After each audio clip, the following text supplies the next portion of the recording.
Gen Z पुस्तालाई त यहाँ मेरो अफिसमा यहाँ आउने जति पनि जेनजीका युवाहरू आउँछन्, तिमीहरू चाहिँ मङ्सिर महिना लागेपछि गाउँ गाउँमा जानुपर्छ, जाऊ।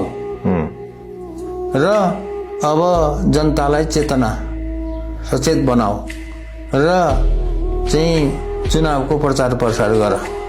चुनावको प्रचार प्रसार गरेर युवाहरूलाई चाहिँ युवा नेताहरूलाई चाहिँ ल्याऊ र युवा नेताहरू ल्याएर युवाहरूको सरकार बनाऊ, अनि मात्रै देश बन्ला। नत्र भने तिमीहरूले पनि काठमाडौँमा बसेर, जेनजीहरूले पनि काठमाडौँमा बसेर चाहिँ माइती घर कुर्ने, यसो मन्त्रालयहरू कुर्ने, धाउने गर्यो भने त्यो स्थिति चाहिँ नेपालको बदलिँदैन भनेर मैले प्रष्टसँग जेनजीहरूलाई, जेनजी यहाँ आउने जतिलाई भेट्ने जतिलाई सबैलाई त्यही भनिरहेको छु, जाऊ गाउँमा जाऊ।